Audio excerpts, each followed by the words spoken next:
What's up, everybody? This is Professor Franco Rulloda, and we are here in DefTech Makati. I'm going to show you 3 important details when you're playing close guard. So this helps with either your sweeping mechanisms and, of course, finishing submissions. So with me is Addy the Baddie, and he's going to help me break down techniques from close guard. These are sequences that I use a lot since I was probably a blue belt. I learned this from Sensei Alvin Aguilar, and I hope you guys get to use this and make it part of your close guard arsenal. So we're gonna start here. Now, this has been taught to you since you were white belts, pero syempre, kailangan may context and you have an idea why movements are executed as such. The reason why we bring our hands underneath is to not only clear the hands, but to also create elevation with your hips. So from here, hindi lang siya kamay. More often kasi nakikita ko iba, they just use their hands and circle their fingers around, their palms around.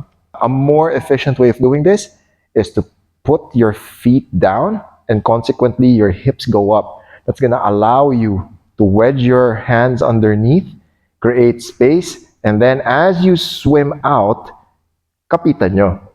You have to attach your arms to your training partner's forearms so that you don't lose connection.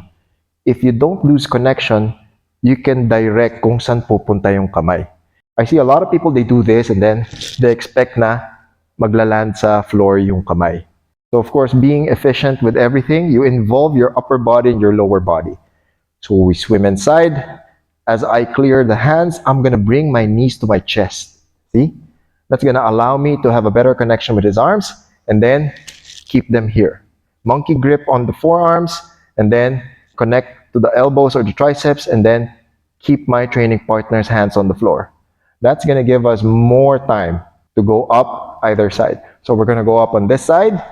This is not wrong, pero syempre I'm not really a fan of it kasi once both your feet are on the floor, ano na siya? Addy can just pass on either side kasi there's nothing stopping him. So I choose the side. So from here, my left leg is going to step on the floor. My right leg is going to stay connected to my training partner.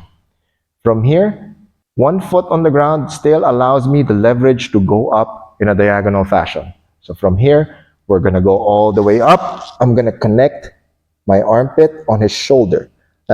This connection allows you to pinch down. If I point my elbow down, bababa yung shoulder ni Addy.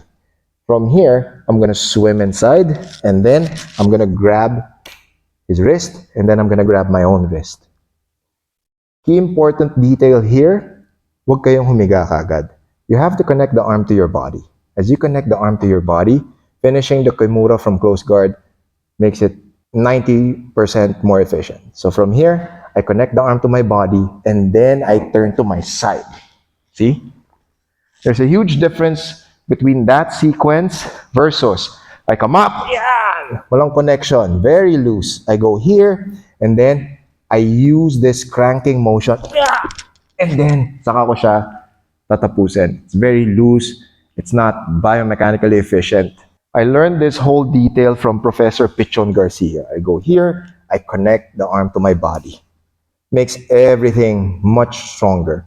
So from here, I connect the arm to my body. As I go down, this leg comes here, and then my body turns. See? You have more connection, you have more control. Mas maganda yung finish. Next one. I come here, swim up, and guide the hand towards the floor. I punch up towards my training partner's shoulder. I come here. For some weird reason, hindi ko siya mailagay sa ilalim. I can't reach over the armpit and grab my own wrist. Not to worry, you have this other hand, it's going to swim inside, and then we're gonna concentrate on the armpit. Remember that connection on your training partner's armpit and shoulder? I'm gonna use that now to create this pinching motion. Yan. Once I'm here, the arm is still connected to me.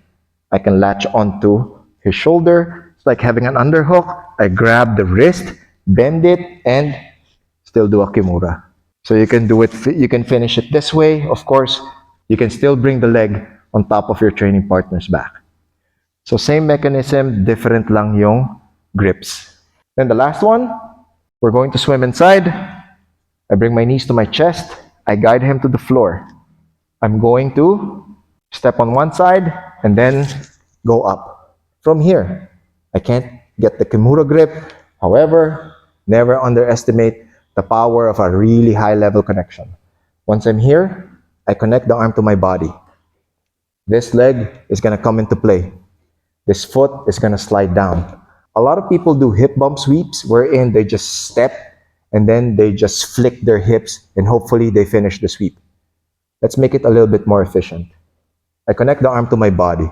I activate this foot and then my opposite side foot is going to wedge underneath my training partner's heel.